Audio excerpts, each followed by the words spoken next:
بسم الله الرحمن الرحيم. الحمد لله الذي أنزل على عبده الكتاب ولم يجعل له عوجا قيما لينذر بأسا شديدا من لدنه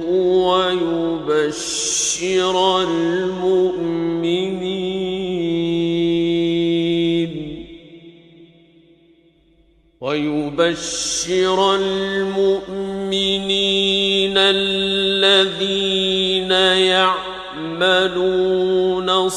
الصالحات أن لهم أجرا حسنا ماكثين فيه أبدا وينذر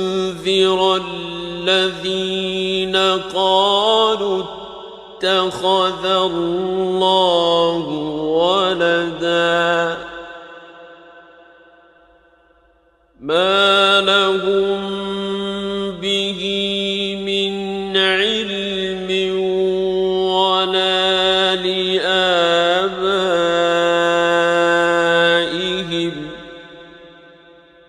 كبرت كلمة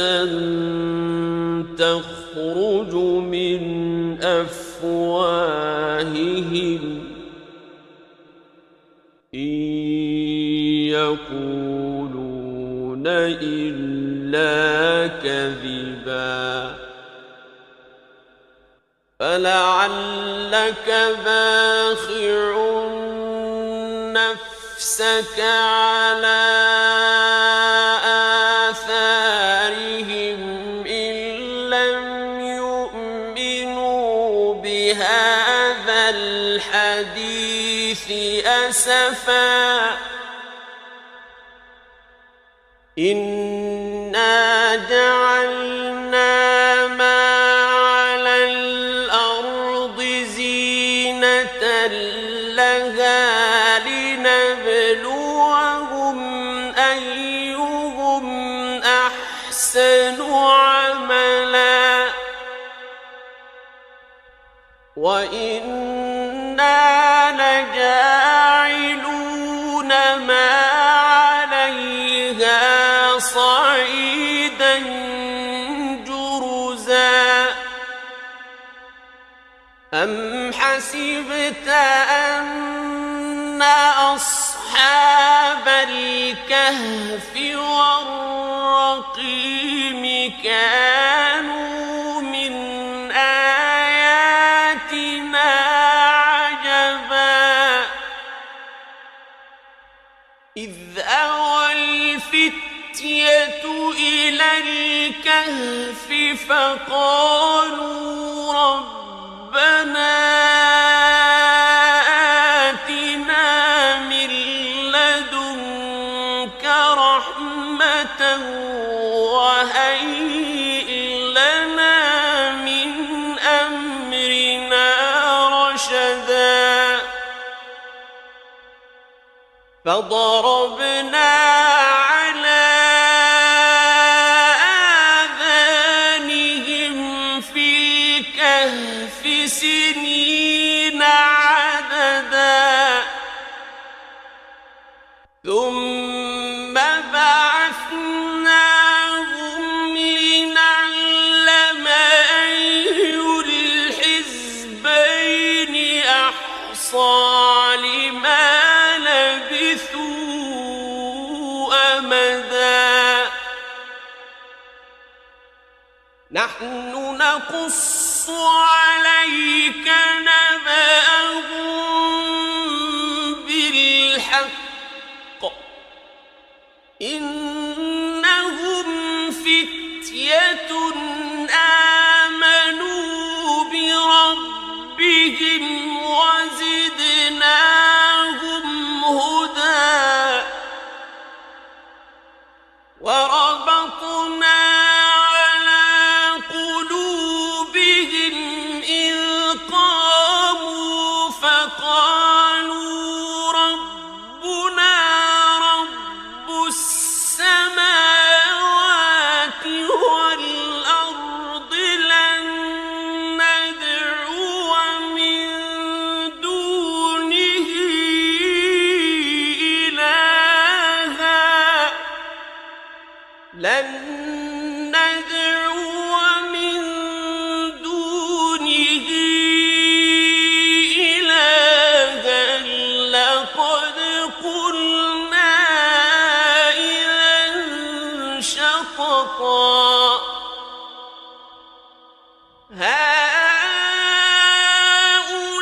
وإذ اعتزلتموهم وما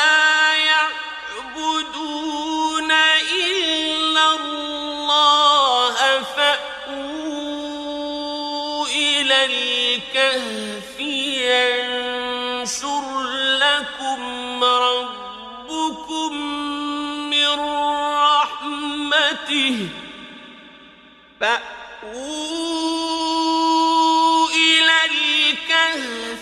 ينشر لكم ربكم من رحمته ويهيئ لكم من أمركم مرفقا وترى الشمس إذا طلعت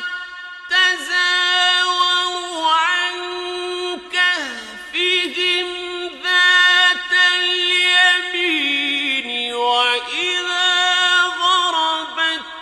تقرضهم ذات الشمال وهم في فجوة منه ذلك من آيات الله من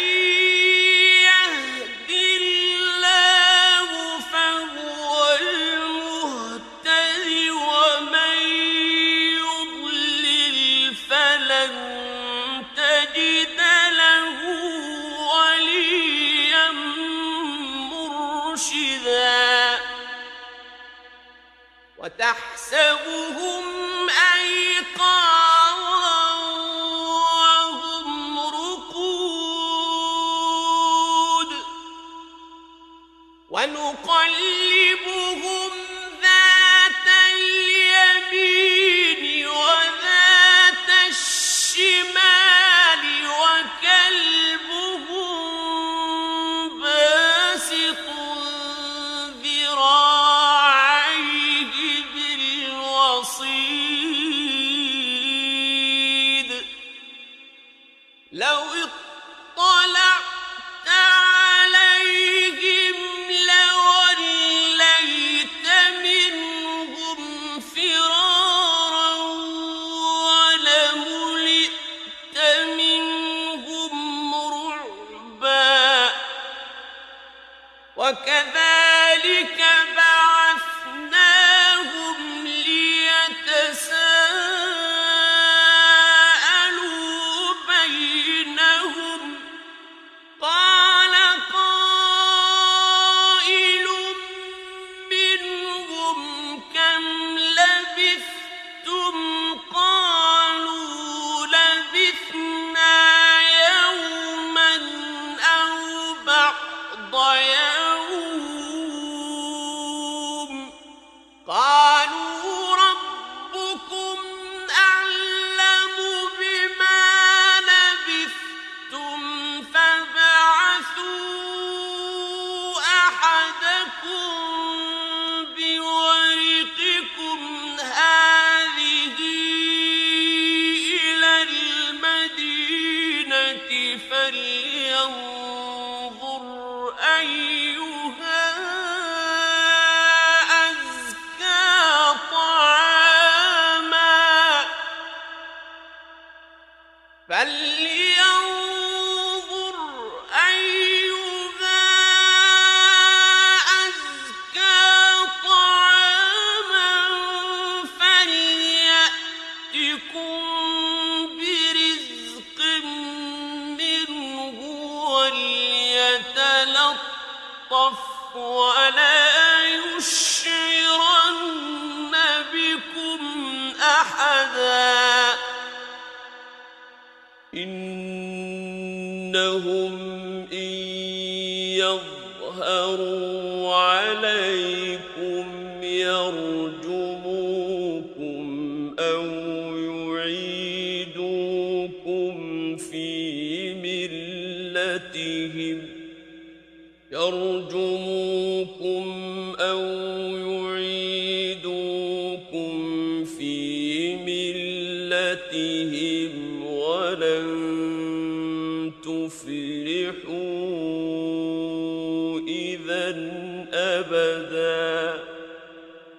وكذلك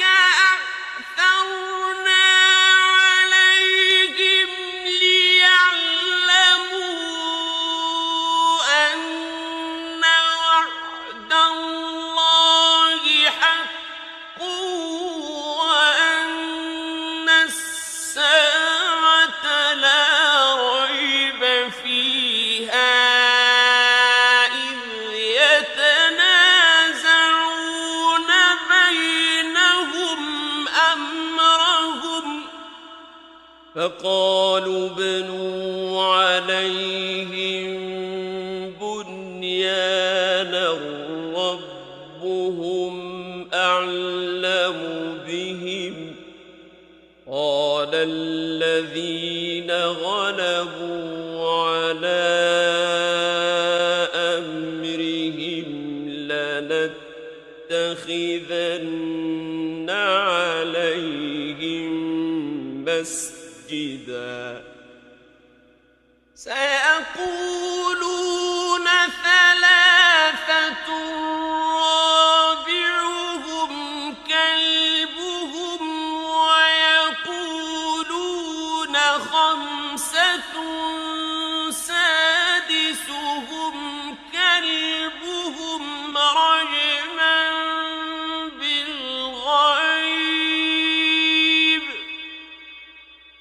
رجما بالغيب ويقولون سبعة وثامنهم كلبهم قل ربي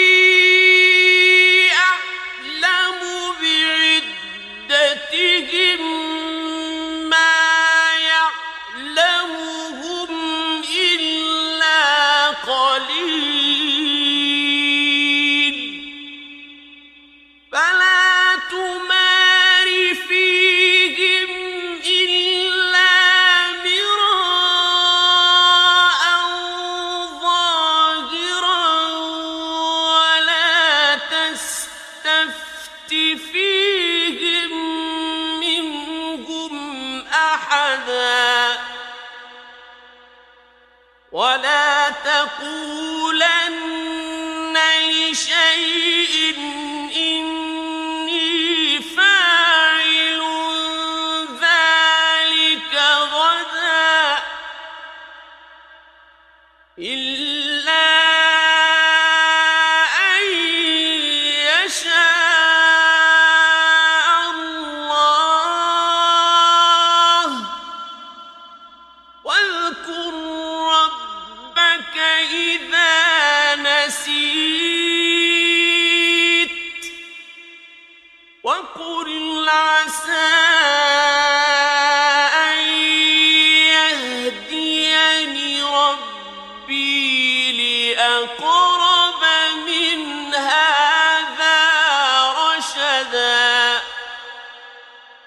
ولبثوا في كهفهم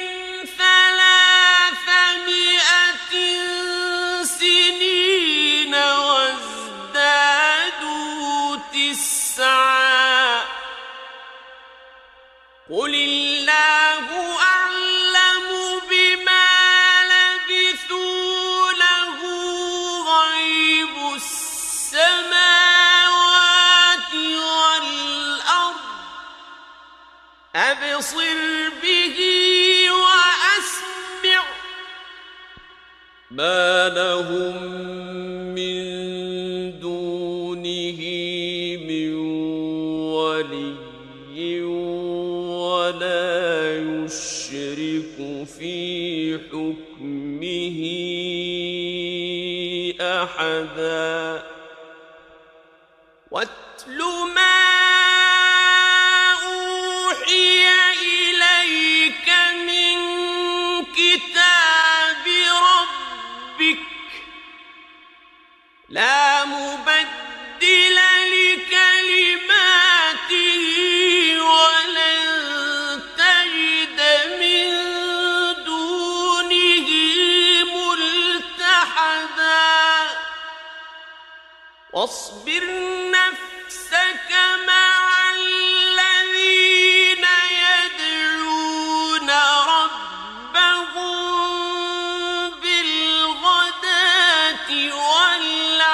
العشي يريدون وجهه ولا تعد عيناك عنهم تريد زينة الحياة الدنيا ولا تطع من أغفلنا قلبه عن ذكرنا واتبع هواه وكان أمره فرطا وقل الحق من ربكم فمن شاء فليؤمن ومن شاء فليكفر إنا أعتدنا للظالمين نارا أحاط بهم سرادقها وإن يستغيثوا يغاثوا بماء كالمهل يشوي الوجوه بئس الشراب وساءت مرتفقا إن الذين آمنوا وعملوا الصالحات إنا لا نضيع أجر من أحسن عملا أولئك لهم جنات عدن تجري من تحتهم الأنهار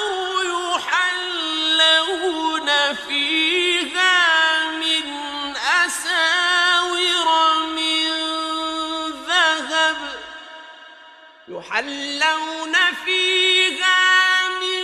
أساور من ذهب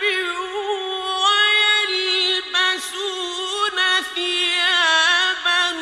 خضرا من سندس واستبرق ويلبسون ثيابا خضرا من سندس واستبرق متكئين فيها على الأرائك نعم الثواب وحسنت مرتفقا واضرب لهم مثلا رجلين جعلنا لأحدهما جنتين من أعناب وحففناهما بنخل وجعلنا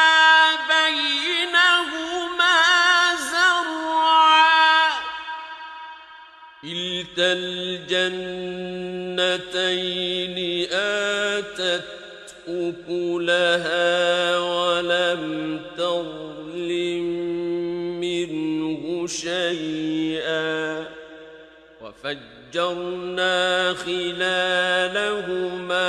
نهرا وكان له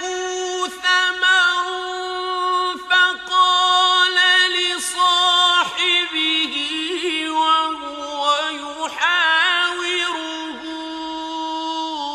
أنا أكثر منك مالا وأعز نفرا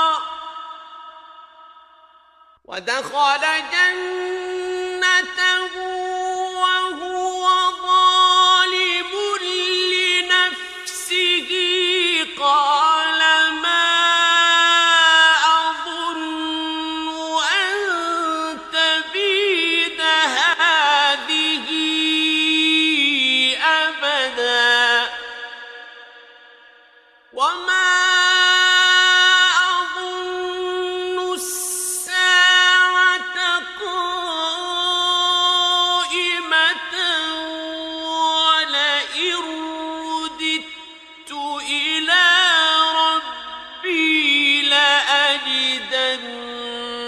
خيرا منها منقلبا قال له صاحبه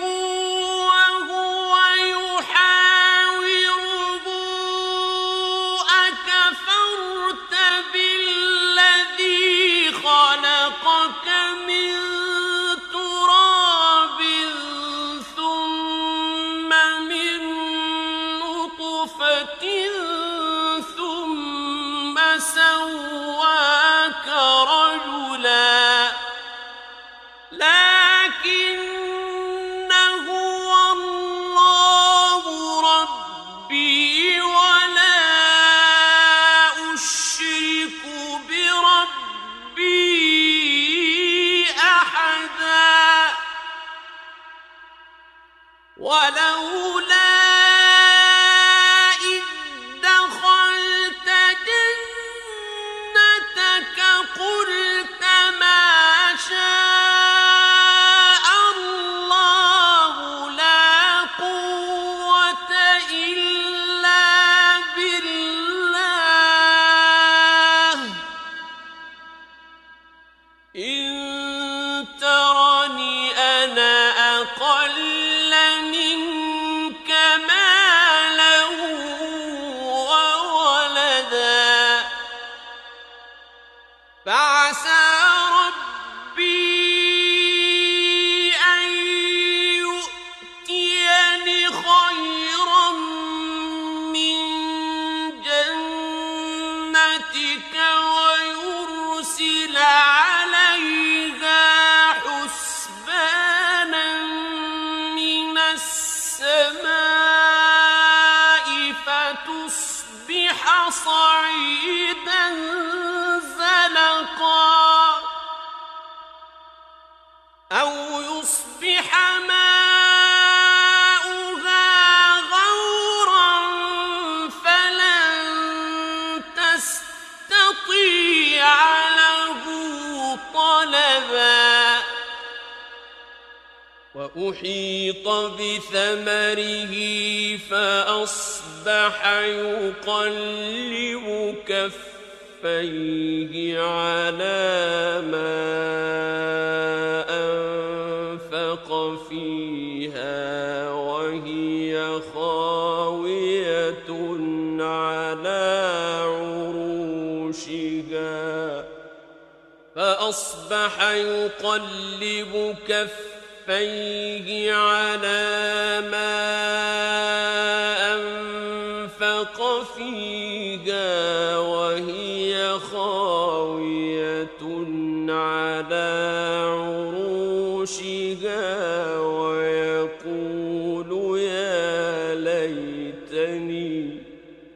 ويقول يا ليتني لم أشرك بربي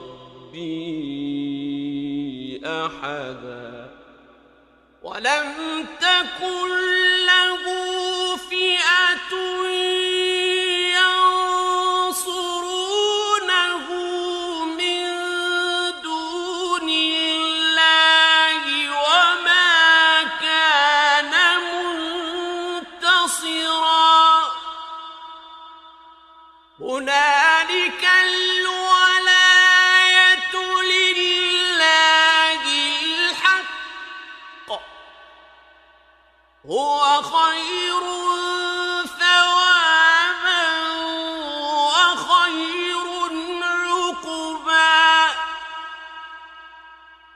واضرب لهم مثل الحياة الدنيا كماء أنزلناه من السماء فاختلط به نبات الأرض فأصبح هشيما تذروه الرياح وكان الله على كل شيء مقتدرا المال والبنون زينة الحياة الدنيا والباقيات الصالحات خير عند ربك والباقيات الصالحات خير عند ربك ثوابا وخير أملا ويوم نسير الجبال وترى الأرض بارزة وحشرناهم فلم نغادر منهم أحدا وعرضوا على ربك صفا لقد جئتمونا كما خلقناكم أول مرة بل زعمتم أن لن نجعل لكم موعدا ووضع الكتاب فترى المجرمين مشفقين مما فيه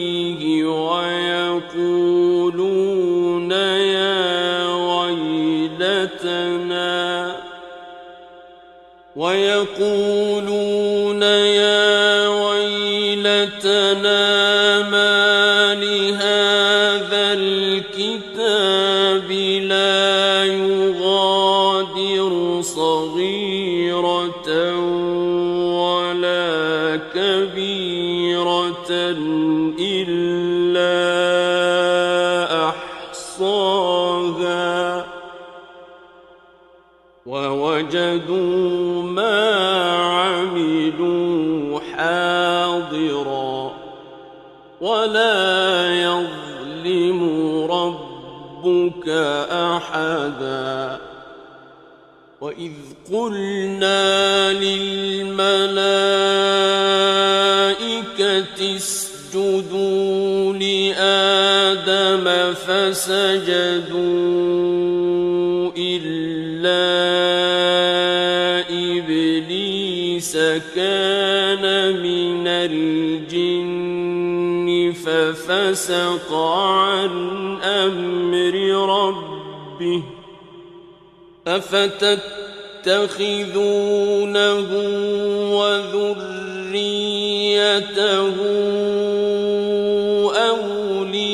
أولياء من دوني وهم لكم عدو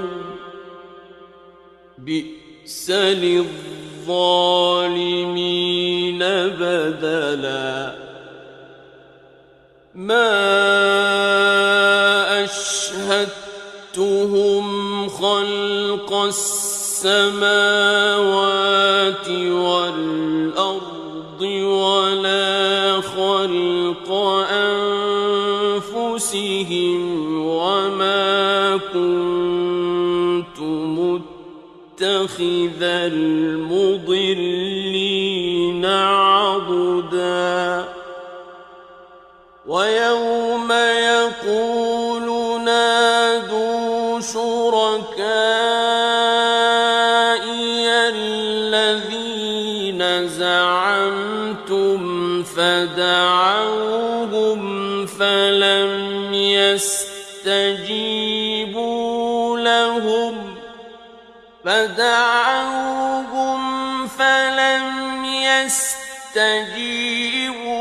لهم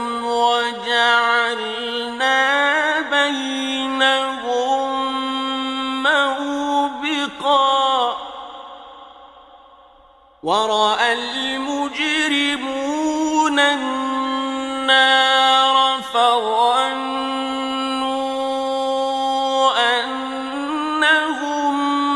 مواقعوها ولم يجدوا عنها مصرفا ولقد صرفنا في هذا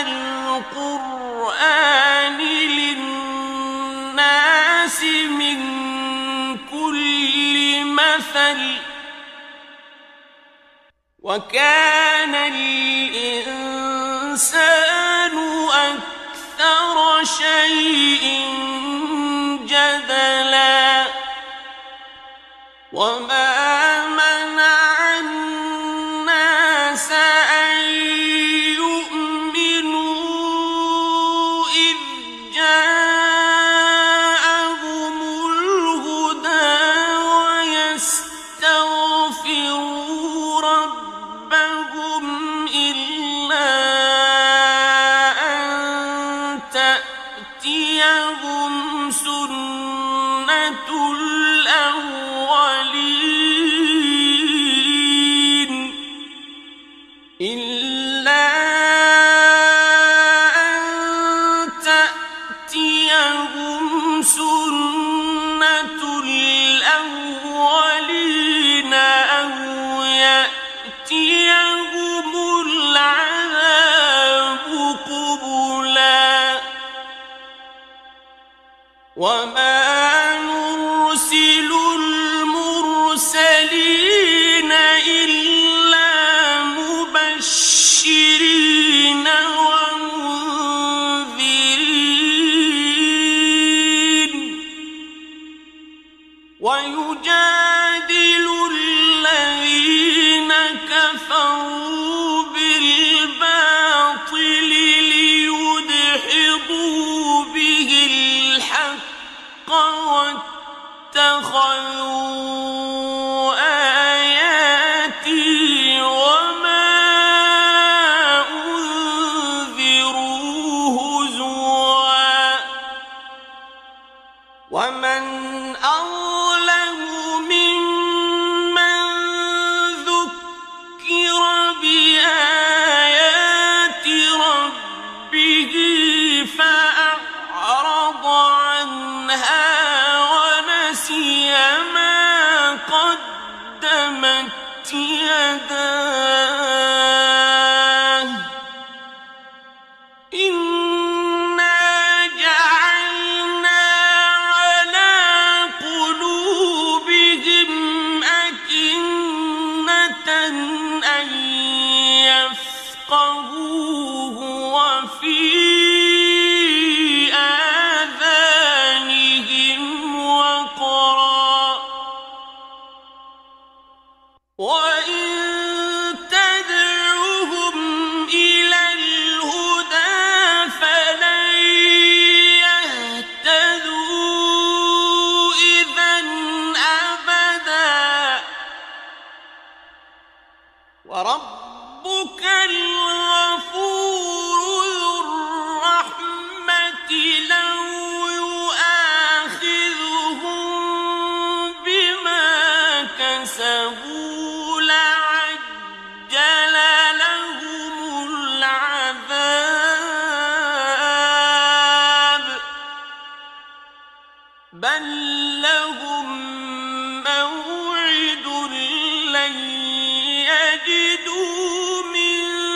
دونه موئلا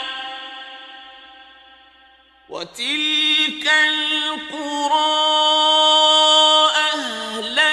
أهلكناهم لما ظلموا وجعلنا لمهلكهم موعدا وإذ قال موسى لفتاه لا أبرح حتى أبلغ مجمع البحرين أو أمضي حقبا فلما بلغا مجمع بينهما نسيا حوتهما فاتخذ سبيله في البحر سربا فلما جاوزا قال لفتاه آتنا غداءنا لقد لقينا من سفرنا هذا نصبا قال أرأيت إذ أوينا إلى الصخرة فإني نسيت الحوت وما أنسانيه إلا الشيطان أن أذكره واتخذ سبيله في البحر عجبا قال ذلك ما كنا نبغ فارتدا على آثارهما قصصا فوجدا عبدا من عبادنا آتيناه رحمة من عندنا وعلمناه من لدنا علما قال له موسى هل أتبعك على أن تعلمني مما علمت رشدا قال إنك لن تستطيع معي صبرا وكيف تصبر على ما لم تحط به خبرا قال ستجدني إن شاء الله صابرا ولا أعصي لك أمرا قال فإن اتبعتني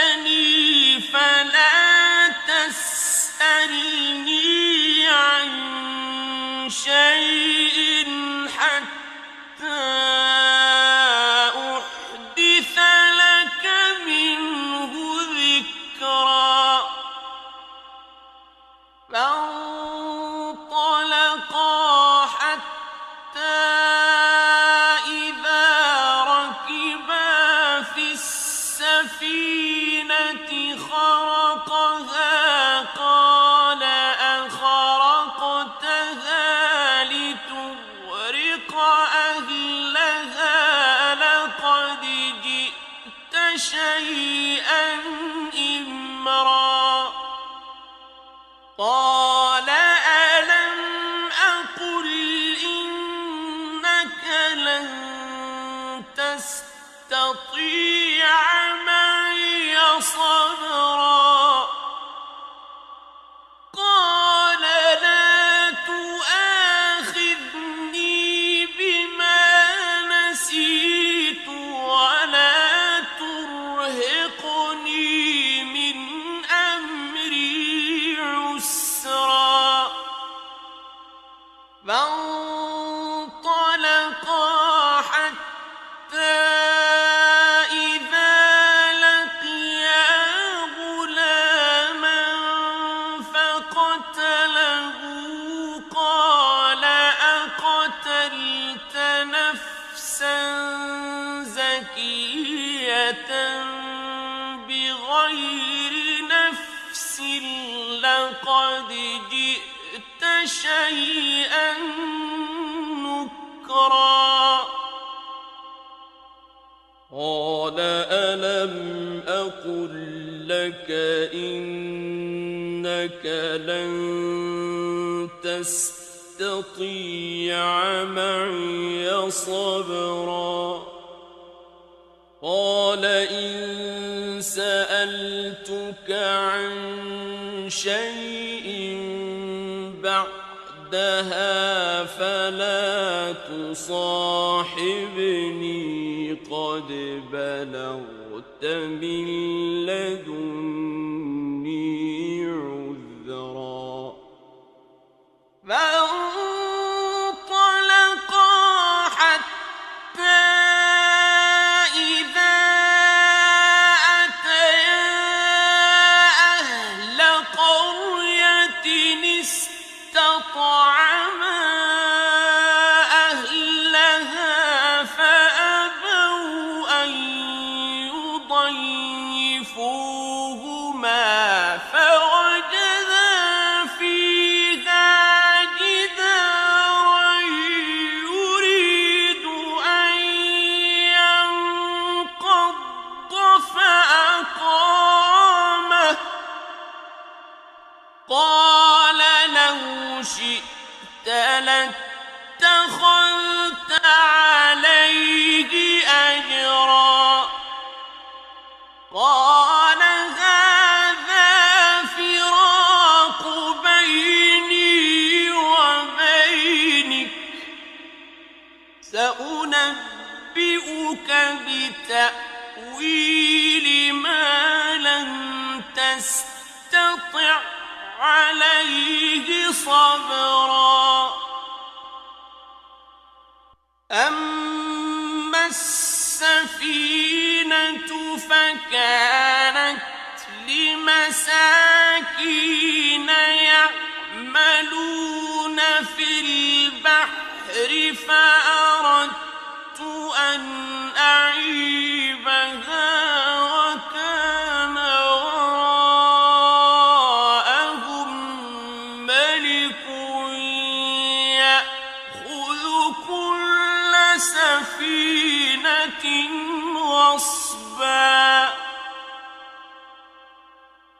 وأما الغلام فكان أبواه مؤمنين فخشينا أن يرهقهما طغيانا وكفرا فأردنا أن يبدلهما ربهما خيرا منه زكاة وأقرب رحما وأما الجدار فكان لغلامين يتيمين في المدينة وكان تحته كنز لهما وكان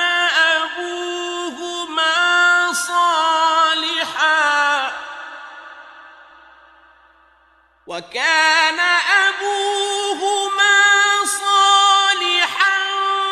فأراد ربك أن يبلغا أشدهما ويستخرجا كنزهما رحمة من ربك وما فعلته عن أمري ذلك تأويل ما لم تسطع عليه صبرا ويسألونك عن ذي القرنين قل سأتلو عليكم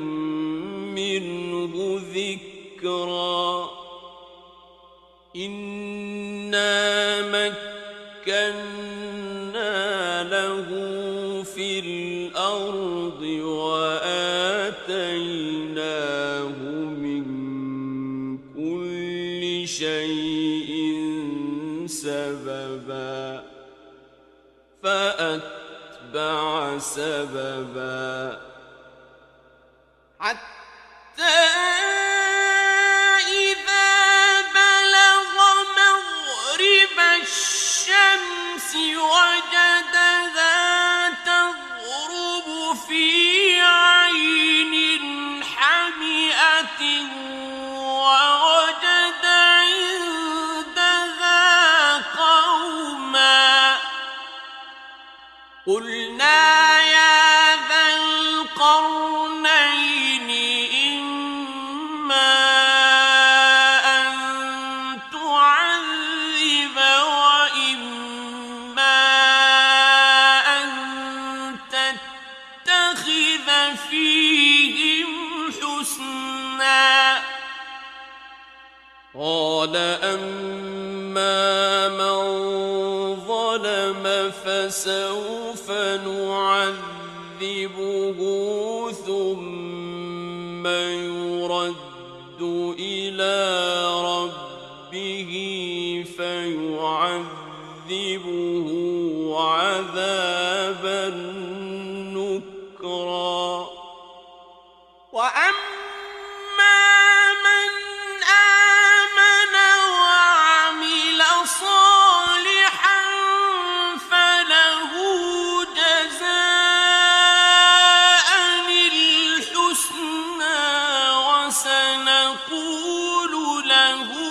من أمرنا يسرا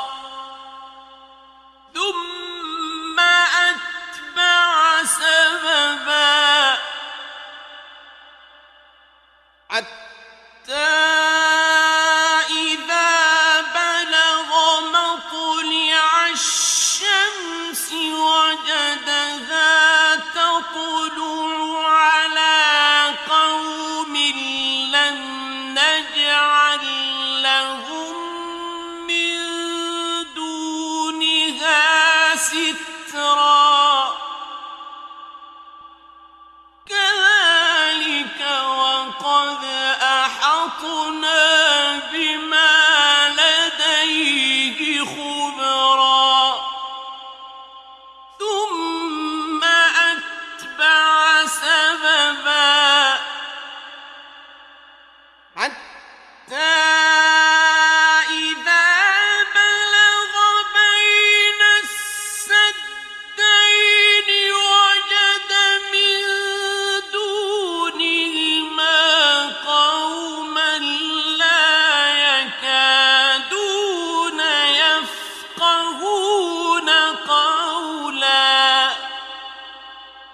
قالوا يا ذا القرنين إن يأجوج ومأجوج مفسدون في الأرض فهل نجعل لك خرجا على أن تجعل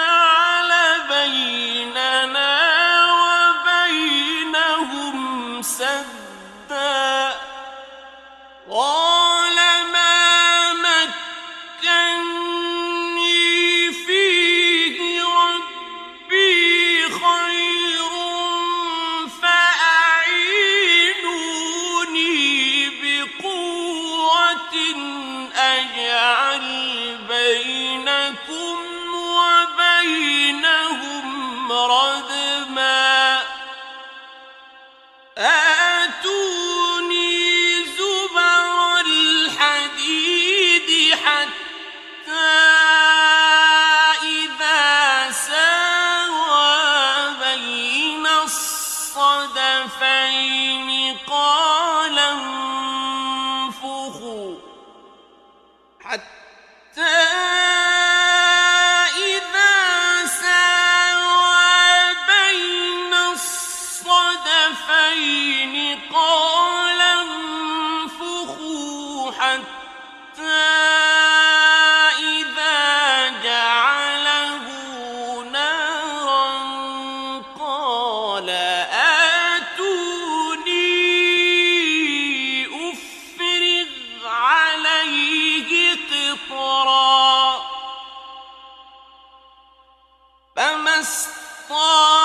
استطاعوا أن يظهروه وما استطاعوا له نقبا قال هذا رحمة من ربي فإذا جاء وعد ربي جعله دكاء وكان وعد ربي حقا وتركنا بعضهم يومئذ يموج في بعض ونفخ في الصور فجمعناهم جمعا وعرضنا جهنم يومئذ للكافرين عرضا الذين كانت أعينهم في غطاء عن ذكري وكانوا لا يستطيعون سمعا أفحسب الذين كفروا أن يتخذوا عبادي من دوني أولياء إنا أعتدنا جهنم للكافرين نزلا قل هل ننبئكم بالأخسرين أعمالا الذين ضل سعيهم في الحياة الدنيا وهم يحسبون أنهم يحسنون صنعا أولئك الذين كفروا بآيات ربهم ولقائه فحبطت